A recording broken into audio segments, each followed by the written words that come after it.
여호와 하나님이 이르시되 사람이 혼자 사는 것이 좋지 아니하니 내가 그를 위하여 돕는 배필을 지으리라 하시니라. 어느 날 한 아이가 숙제를 하면서 엄마에게 이렇게 물어봅니다. 엄마, 가족이 뭐야? 라고 물어보자 엄마는 진지한 눈빛으로 아이에게 이렇게 말합니다. 가족은 서로 사랑하고 배려하고 용서하고 이해하는 사람들이 가족이야. 이렇게 말하자 아이는 고개를 갸우뚱하면서 이렇게 말합니다. 엄마, 그렇다면 우리 집은 가족이 아닌 것 같아 라는 이야기를 합니다. 여러분 잘 아는 내용이잖아요. 우리가 이야기를 웃지만 왠지 슬픕니다. 그리고 왠지 우리가 왜 공감이 가는지 모르겠습니다. 여러분, 우리가 가족이라는 이름으로 우리가 사랑하는 사람들을 얼마나 아프게 합니까? 알게 모르게 얼마나 사랑한다는 미명하에 또 얼마나 많은 가족들에게, 배우자에게 상처를 주는지 모르겠습니다. 여러분, 가족은 이 세상 누구보다도 가장 편한 사람들이에요. 그러다 보니까 가장 만만한 사람이 가족이기도 합니다. 근데 분명한 것은 그 가정과 가족의 이론은 하나님이 내게 주신 선물이고 축복입니다. 맞습니까? 그리고 내 삶의 울타리가 가족이에요.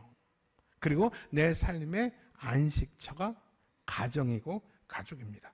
미국의 복음주의 설교자이며 뉴욕의 리드머 처치의 그 담임 목사님이신 팀 켈러 목사님은 이 가정을 이렇게 정의를 합니다. 한번 같이 볼까요? 시작. 가정은 우리가 서로 다른 존재임에도 불구하고 끝까지 사랑받고 용납받는 훈련의 장소이다. 여러분이 속한 가정을 생각해 보세요. 여러분의 가정은 서로 다른 사람에 서로 섞여 살지만 끝까지 사랑받고 용납받는 장소 맞습니까? 아멘이고 싶은데 현실이 어떤지 한번 살펴보셨으면 좋겠습니다.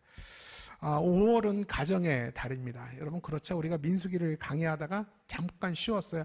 5월 첫 주는 우리가 무슨 주일로 지켰습니까? 자녀주일. 다음 세대가 어떻게 하나님을 섬길 것이며 우리가 다음 세대를 어떻게 키워갈 것인가.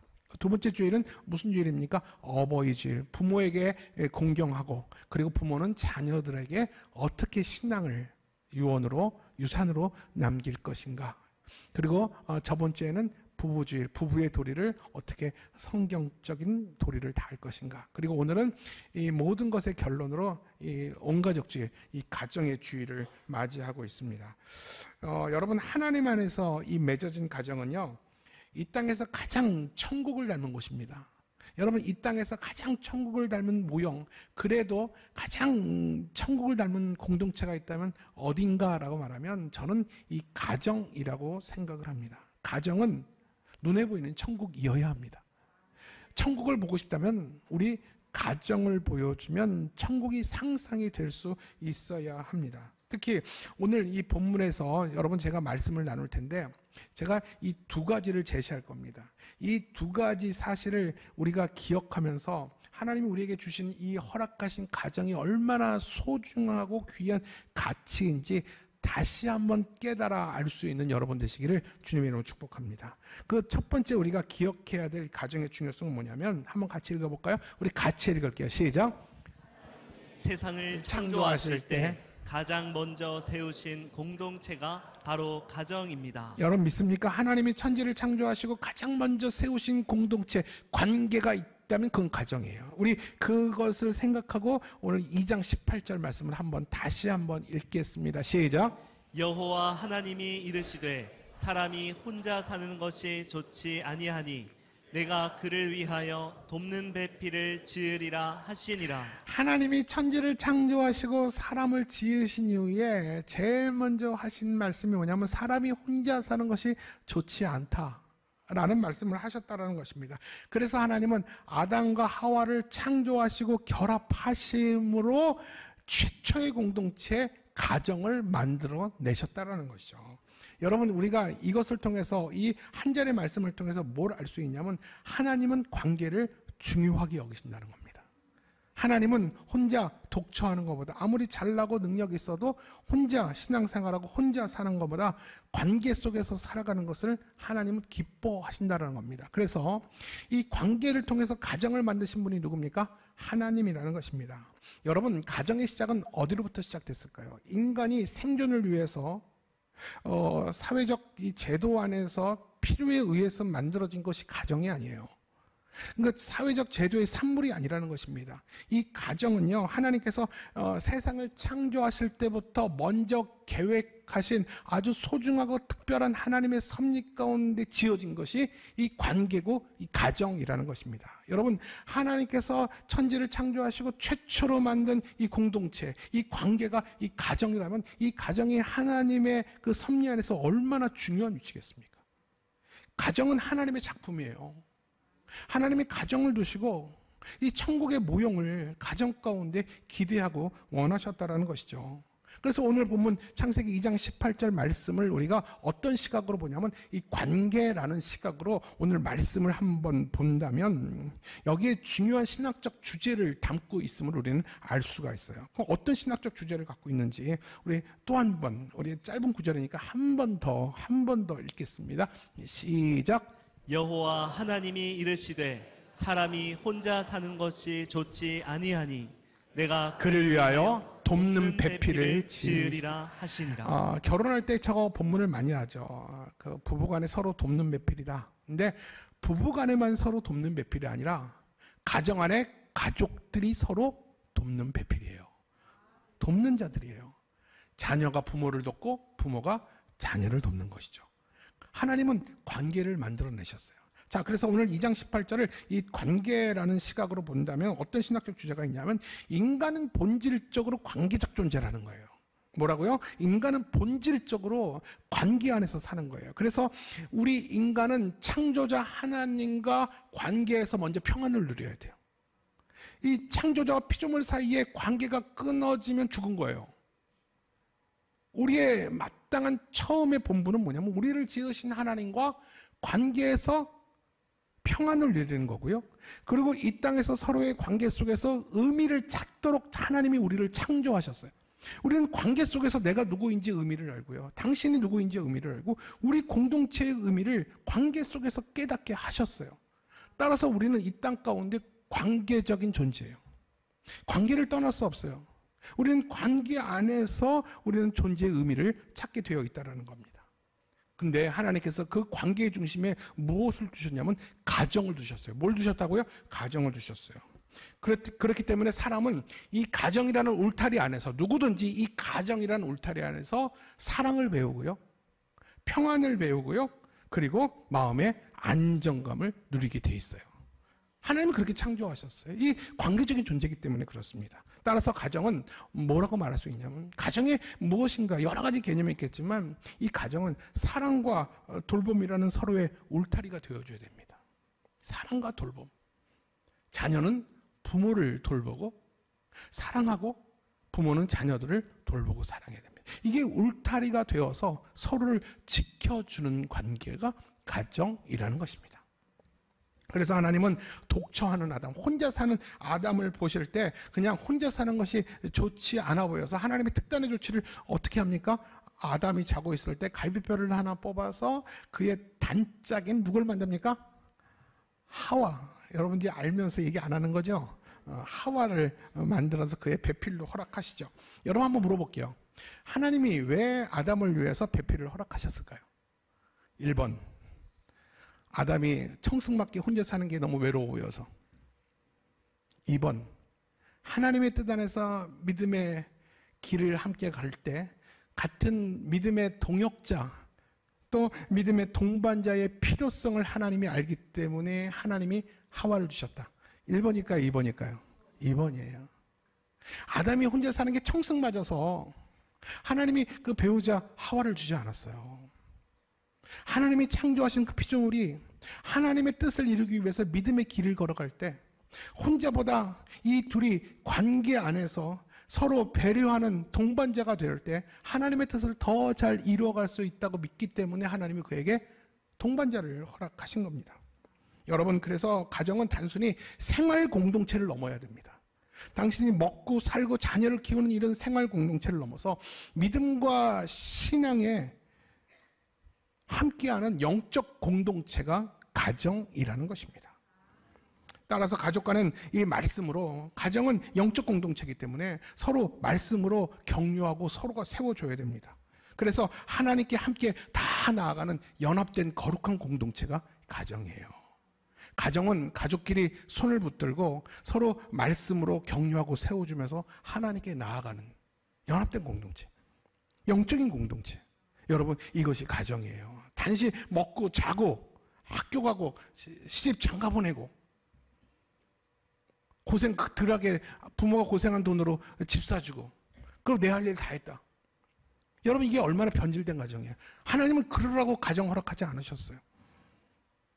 서로 가족이 돕는 배필이 되어서 함께 손붙들고 말씀으로 위로받고 서로 격려하면서 하나님께 나아가는 공동체, 영적인 연합된 공동체를 하나님이 가정 가운데 원하셨다라는 것입니다. 이러한 맥락에서 볼 때 여러분, 부부는 서로의 연약함을 보일 때마다, 서로의 부족함을 보일 때마다 지적할 것이 아니라 서로 채워줘야 돼요. 제가 결혼 준비할 때마다 그래요. 결혼이 뭐냐? 20점짜리 남자와 40점짜리 여자가 만나서 100점을 이루어가는 것이지 100점짜리 신랑과 100점짜리 신부가 모여서 200점이 되는 게 아니라는 거예요. 부족한 사람들이 모여서 온전함으로 이루어지는 게 부부예요. 가족이 뭡니까? 여러분, 그런 맥락에서 함께 영적인 공동체가 가정이라면 부부의 연약하기 때문에 저를 만나게 하는 거예요. 부족하기 때문에 나를 만나게 하는 거예요. 그러면 우리의 연약함을 볼 때마다 지적질을 할 게 아니라 채워주는 것이죠. 주님이 우리의 연약함을 볼 때 채워주듯이. 그리고 자녀에게는 믿음의 씨앗을 뿌리는 거고, 자녀들은 부모의 신앙을 계승할 때 가족 모두가 하나님 나라를 함께 세워가는 믿음의 명문 가문이 되어질 수 있는 것입니다. 여러분, 오늘은 가정주일이에요. 여러분, 믿음의 가장일지라도, 믿음의 부모일지라도 이 사사 시대처럼 하나님의 말씀을 떠나 자기 소견에 오른 대로 가정을 운영하고 자신의 방식대로 살아왔던 경험대로 가정을 운영해가는 부모들이 있어요. 그로 인해 많은 가정들이 성경적 질서를 잃어버립니다. 분명히 목회자 가정임에도 불구하고 정말 능력 있는 순장의 가정, 장로의 가정, 권사의 가정일지라도 자녀들에게는 성경적 원리로 가르치지 않고 자신의 소견과 자신의 방식과 자기네 고집대로 자녀를 양육하는 분이 있어요. 적어도 이 가족을 운영하는 데 있어서는 사사시대예요. 그러다 보니까 성경적 질서를 잃어버리기도 하고 점점 가정이 왜곡되고 변질되어 가는 현실을 마주해야 될 때가 있어요. 그 결과 가정이 눈에 보이는 천국이 되어야 함에도 불구하고 오히려 갈등과 상처로 가득한 전쟁터와 같은 현실을 겪게 됩니다. 그 현실을 부모가 목도하게 되죠. 여러분, 그렇지만 그럼에도 불구하고 우리가 기억할 것은 하나님께서는 여전히 하나님 나라의 출발점을 그 가정으로 두고 계시다라는 것입니다. 여러분, 내 가정이 비록 변질되고 왜곡됐다 할지라도 하나님 우리 가정을 향해 포기하지 않았어요. 그럼에도 불구하고 하나님 나라의 출발점과 시작점을 여전히 여러분의 가정에 기대를 걸고 있다라는 것입니다. 우리가 두 번째로 기억하고 명심해야 될 것은 가정은 믿음을 전수하는 신앙의 터전이라는 것입니다. 가정은 믿음을 전수하는 신앙의 터전. 여러분, 가정의 터전은 신앙이에요. 말씀이에요. 주님이 우리에게 보여주신 사랑입니다. 독일의 신학자 보네퍼는 가정을 향해서 이렇게 말합니다. 한번 같이 읽어볼까요? 시작. 하나님이 주신 선물 중 하나는 공동체이며 그 중심에는 가정이 있으며 가정은 믿음이 시작되는 가장 작은 교회다. 여러분, 가정이 천국이고 가정이 교회입니다. 여러분, 우리가 속해 있는 가정이 그렇다고 항상 천국일까요? 여러분 보세요. 여러분, 제가 있는 가정은 항상 천국이겠죠. 목사니까. 그럼 좋게 봐주세요. 어떨 것 같아요? 매일매일 천당일 것이다 하면 그런 분 계세요? 순진한 분이에요. 저는 그렇지 않아요. 제가 강단에서 감히 말할 때 그렇지 않아요. 그렇지 않아요. 여러분, 이 가정이 아무리 하나님 말씀에 털을 둬도 온전한 가족 구성원이 모였다 할지라도 시간이 가면서 오해와 갈등이 왜 없겠습니까? 위기와 고난과 아픔이 왜 없겠습니까? 아무리 우리가 말씀으로 무장해도 세상이 우리를 가만히 내버려 두지 않아요. 이 불신의 세상을 살면서 우리의 방어력이 약해가지고 면역력이 무너질 때가 왜 없겠습니까? 여러분, 그때마다 흔들릴 수 있어도 무너지지 않을 수 있는 이유가 뭔지 아십니까?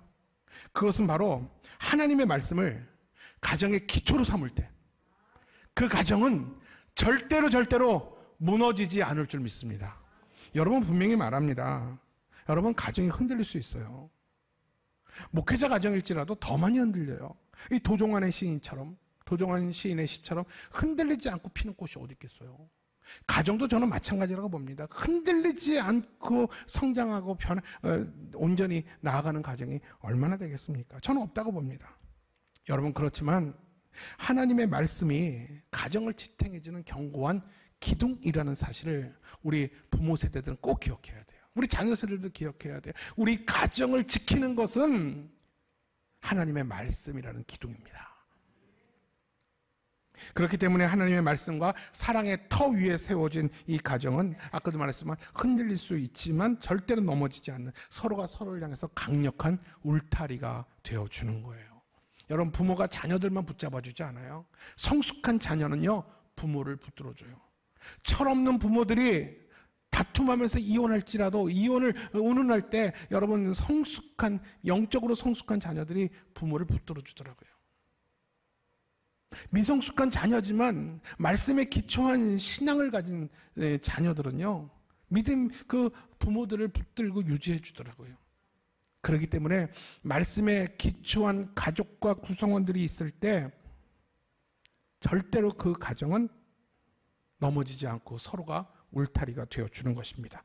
그렇기 때문에 중요한 게 뭔지 아세요? 모든 가족 구성원이 믿음 안에 있어야 돼요. 다 말씀 안에 있어야 돼요. 여러분 아직까지 부부만 교회를 다니고 자녀들은 교회를 안 다니고 또 배우자 한 분만 교회 다니고 한 분은 교회 안 다니는 분들 계시죠. 여러분 포기하지 마세요. 그게 자연스러운 당연한 현상 아니에요. 여러분 모두가 믿음 안에 들어와서 같은 신앙 안에서 같은 말씀 안에서 뿌리를 내려야 될 줄 믿습니다. 시편 127편 1절에서는 이렇게 말씀합니다. 시작. 여호와께서 집을 세우지 아니하시면 세우는 자의 수고가 헛되며 여호와께서 성을 지키지 아니하시면 파수꾼의 깨어 있음이 헛되도다. 여러분 우리는 가정을 사랑합니다. 내가 가장으로서 부모로서 가정을 사랑하기 때문에 가정을 지키기 위해서 내가 치열하게 산다 할지라도 가정의 주인이신 하나님이 이 가정을 지켜주지 않으면 인간의 노력이 다 허사라는 것입니다. 오늘 이 말씀은요 가정을 이 땅 가운데 세우시고 가정에게 주시는 하나님의 말씀이거든요. 우리는 모두가 가장으로서 부모로서 가정을 책임지는 책임감이 다 있어요. 그렇죠. 여러분 지금까지 새벽부터 늦은 시간까지 우리가 땀을 흘리며 진액을 쏟으며 우리가 하나님께 이렇게 물질을 드리는데 이 물질이 그냥 얻어지는 겁니까? 얼마나 내가 무너져야 되며 얼마나 자존심을 버려야지만 벌 수 있는 물질이에요. 가정을 지키기 위해서 우리가 이렇게 수고하고 애쓰는 거 아닙니까? 그렇게 가정을 지키기를 원하지만 하나님이 그 가정 지키지 아니하면, 하나님이 그 가정의 울타리가 되어주지 않으면 우리의 모든 수고와 우리의 모든 이 지침이 다 아무것도 아니라는 것을 성경은 얘기합니다. 왜냐하면 가정은 말씀의 터전 위에 세워졌기 때문에 하나님께서 울타리가 되어주지 않으면 인간의 울타리로는 이 세상을 이길 수가 없어요. 이 세상의 공격을 막아낼 수도 없다라는 것입니다. 그렇기 때문에 여러분 우리가 기억해야 될 것은 뭐냐면 우리 가정의 터는 신앙의 터전 위에 세워졌기 때문에 우리 가정의 울타리는 하나님이 되셔야 됩니다. 하나님이 우리 가정을 지켜주셔야 됩니다. 그래서 우리 가족 모두가 하나님의 은혜를 구해야 됩니다. 하나님의 은혜가 필요하오니 하나님 우리 가정 가운데 은혜를 주시고 하나님이 우리 가정의 울타리가 되어서 하나님 수많은 세상의 공격으로부터 불신앙으로부터 죄로부터 우리 자녀들을 우리 가정을 지켜주옵소서. 여러분 이런 기도 언제 해보셨습니까? 그러므로 우리는 하나님의 말씀을 가정에 중심에 두고 날마다 기도와 말씀으로 이 부모들은 함께 자녀들과 하나님을 만나야 됩니다. 말씀과 기도로 날마다 우리 모두가 하나님을 만나야 됩니다. 그래서 그분 뜻 안에서 서로가 가족 모두가 함께 성장해야 됩니다. 여러분 그래요. 말씀 위에 세워진 가정은 흔들릴 수는 있어도 절대 넘어지지 않으며 하나님께서 지키시고 복 주시기를 원하실 줄 믿습니다. 따라서 가정은 단순히 밥 먹고 함께 자고 아이들 공부시키는 공간이 아니에요. 예배와 말씀, 기도의 불이 꺼지지 않도록 지키는 신앙의 훈련소가 가정이라는 거예요. 여러분, 내 자녀 잘 공부시켜서 좋은 데 시집 보내고 그 좋은 곳에 살게 하는 게 이게 가정의 역할이 아니라 자녀들의 신앙의 불이 꺼지지 않도록 그 불을 지키는 것이 이 가정의 역할이라는 것입니다. 세계적인 설교자 스펄전 목사는 그의 전집에서 이런 이야기를 했습니다. 하나님께 기도하는 법을 배운 사람은 보통 다 어머니의 무릎에서 어머니께 기도를 배웠다. 내가 확신한다. 이렇게 이야기를 했고요. 대부분의 위대한 신앙인들의 출발은 다 어머니의 이 신앙의 훈련을 통해서 이 믿음의 사람들이 커져나간다. 이 또한 내가 확신한다. 라는 이야기를 했습니다. 성도 여러분, 기억하십시오. 가정에서 시작된, 부모로부터 시작된 작은 믿음의 씨앗이 결국은 언젠가는 자녀의 인생을 지키는 든든한 뿌리가 될 것입니다. 이 작은 믿음의 씨앗, 말씀의 씨앗 함부로 여기지 마세요. 우습게 생각하지 마세요. 여러분들은 오늘도 인내심을 가지고 자녀가 듣든 아니 듣든 말씀의 씨앗, 믿음의 씨앗을 뿌릴 때 그 믿음의 씨앗이 어디 가는 게 아니에요. 자랍니다. 뿌리를 내립니다. 내 아들이, 내 인생이 흔들릴 때 그 믿음의 뿌리는 견고해서 여러분의 자녀를 지키게 될 거예요. 부디 바라옵기는 여러분의 가정이 말씀의 강이 흐르길 원합니다. 그리고 기도로 길을 내는 하나님이 복 주시는 주님의 복된 가정이 되시기를 바랍니다. 말씀을 정리하겠습니다. 우리는 가끔 가정에서 가장 큰 상처를 받기도 합니다. 우리는 가끔 이 부모기 때문에, 내가 자녀를 사랑하기 때문에 우리가 충고를 하고 조언을 하고 잔소리를 하고 말을 해도 잘 안 들으니까 좀 더 세게 얘기를 하죠. 그럼 부드럽게 말하면 안 듣죠. 그러니까 세게 얘기하죠. 막 자존심 긁어대고 듣기 싫은 표현으로 막 합니다. 그래야지 듣고 기분 나쁘라서라도 들으니까. 그러다 보니까 그렇게 우리는 부모로서 사랑하기 때문에, 아끼기 때문에 말을 한다고 하지만 자녀에게는 그게 쌓여서 상처가 되기도 하더라고요. 그래서 어떤 자녀들은요, 내가 졸업만 해봐라, 이 지긋지긋한 지옥 같은 집 내가 벗어난다. 그래서 부모를 저주하고 집을 저주하면서 다시 부모를 안 보고 집을 떠나는 그런 자녀들을 저는 많이 봤어요. 그래서 이 우리 주변에 적지 않은 많은 사람들이 가정에 대한 왜곡된 인식과 상처와 이 아픔을 안고 살아가는 사람이 참 많아요. 이 부모에 대한, 아버지에 대한 상처. 그래서 내가 진짜 예전 교회에서 그런 분 봤어요. 사랑하는 나의 아버지. 그러니까 막 은혜 받다가 아버지라는 말에 갑자기 은혜가 확 깨요. 그 아버지한테 맞고 자라고 어머니를 때리고 남봉질을 한 그 아버지에 대한 상처가 너무 크기 때문에 하나님이 아버지라면 나는 그 아버지 만나고 싶지 않습니다. 그래서 하나님 사랑하는 나의 어머니 그렇게 부르더라고요. 그게 맞아요, 목사님? 그래도 돼요? 그래서 뭐 되는지 안 되는지 난 모르겠다.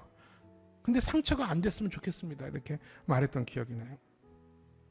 여러분, 만약에 내가 이 가정에 대한 상처, 부모에 대한 상처, 자녀에 대한 상처가 내 안에 치료되지 않고 계속 남아있다면 나도 모르게 되물림 돼요. 그리고 그 상처가 자녀가 자녀에게 되물림이 됩니다. 큰 상처가 이어지게 되죠. 그렇기 때문에 우리는 오늘같이 이 성경적인 가족관을 통해서 악순환을 끊어내야 됩니다. 우리 가정이 얼마나 이 말씀으로 더 멀리 나왔는지, 내가 우리 가정을 운영함에 있어서 내가 정말 이 사사시대처럼 살아왔구나, 내 소견에 오른 대로 말씀을 떠나서 내 방식대로 내 자녀, 내 가정을 내가 사랑했구나. 여러분, 가정을 두신 하나님의 매뉴얼을 따라 읽으세요. 말씀을 펴서 하나님이 이 가정을 이 땅 가운데 두시고 어떻게 가정이 운영되기를 바라셨는지 말씀에 귀를 기울이세요. 그리고 오늘처럼 이 성경적인 가족관을 통해서 내 삶에 불필요한 이 안 좋은 악습관들을 끊어내야 돼요. 상처가 더 이상 되물림되지 않도록 내 대 가운데 하나님 나를 불쌍히 여겨주시고, 상처가 이어지지 않고 은혜로 축복을 이어낼 수 있는 믿음의 부모 되게 하여 주옵소서. 여러분, 이런 기도 필요합니다. 가정은 사랑한다는 미명하에 더 이상 상처를 주는 곳이 아니라 치유와 회복에 있는 이 세상에서 가장 따뜻한 곳이 가정이 되어야 합니다. 여러분의 가정은 가장 따뜻합니까? 이 세상 어느 곳보다 여러분 가정이 가장 따뜻하세요? 제가 아버지 학교에서 어떤 한 분의 고백을 들었어요. 제가 얼마나 울었는지 몰라요. 그 분은 이렇게 고백했어요. 나는 밖에서 무너져도 집안에서 내 이름을 불러주는 사랑하는 가족이 있기 때문에 나는 다시 일어설 수 있습니다. 여러분, 이 시대의 아버지들이 이 세상에서 얼마나 무너지는지 아세요? 가정을 지키기 위해서, 가정을 보호하기 위해서 이 치열한 세상 속에서 얼마나 무너져가면서도 놓지 못하고 사는지 아세요? 그 아버지를 붙들어주고 그 아버지에 대해 용기를 주는 것이 가정이에요. 가족이에요. 돕는 배필이잖아요. 돕는 기둥들이잖아요. 돕는 울타리잖아요. 지금까지 부모가 우리를 울타리가 되어줬다면 이제 우리가 부모의 울타리가 되어줘야 합니다. 여러분, 가정은 어머니의 품과 같아요. 아버지의 품과 같아요. 하나님의 품입니다. 지쳐서 또 실수해도, 내가 실패해도 언제든지 돌아갈 수 있는 그곳, 따뜻한 가정이 되어야 합니다. 여러분의 남편이, 여러분의 자녀가 세상에서 무너지고 지쳐도 생각날 수 있는 것이 여러분이 있는 가정이 되셔야 돼요. 아직 늦지 않았어요. 지금도 시작할 수 있습니다. 가정은 하나님의 선물이에요. 오늘 하루 우리가 5월 한 달 가정의 달로 말씀을 전했죠. 오늘 이제 마지막 설교인데요. 오늘 하루가 가기 전에 여러분 사랑하는 이 가족들의 손을 붙들고 꼭 눈을 바라보면서 오늘 이렇게 말해보세요. 사고미. 해보세요. 사고미. 이게 뭐냐면 사랑해, 고마워, 미안해.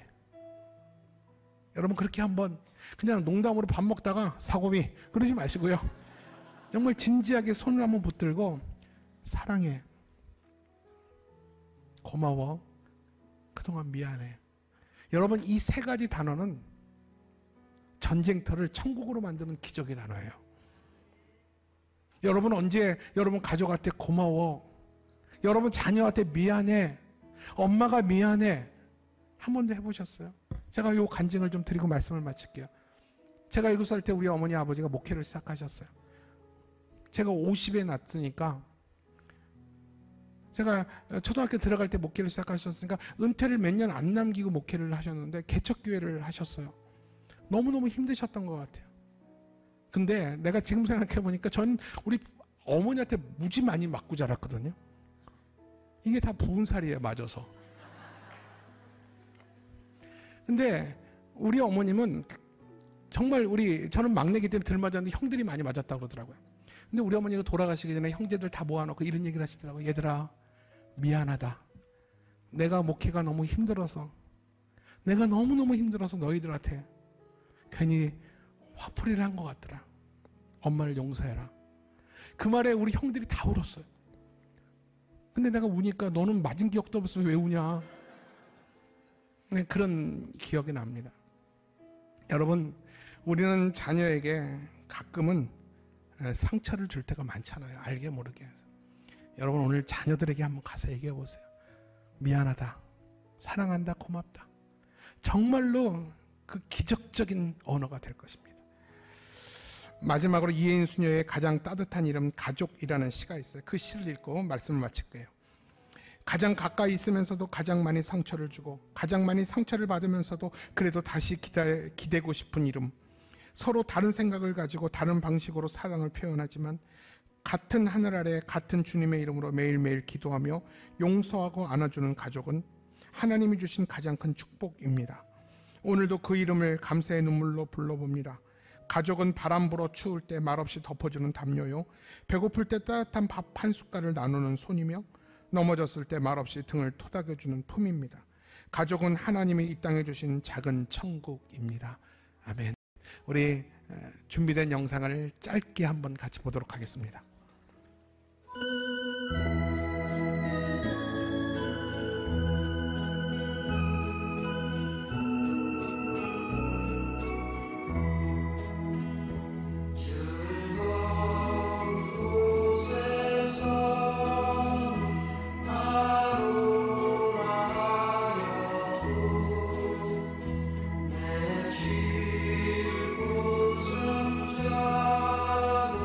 진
즐거운 나의 집을 노래하겠습니다.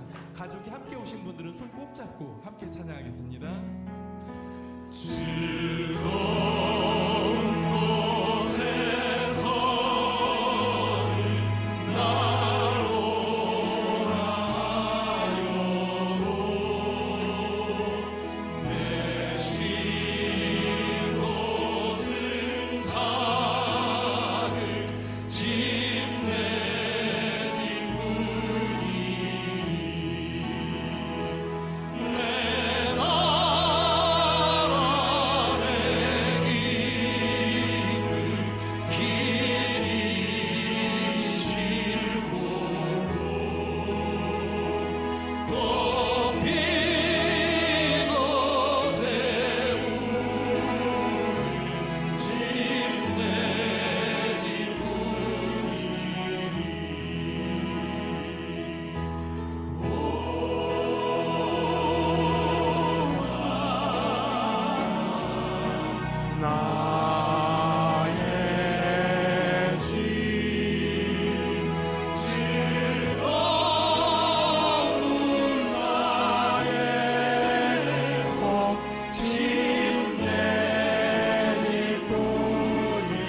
사랑 나의 집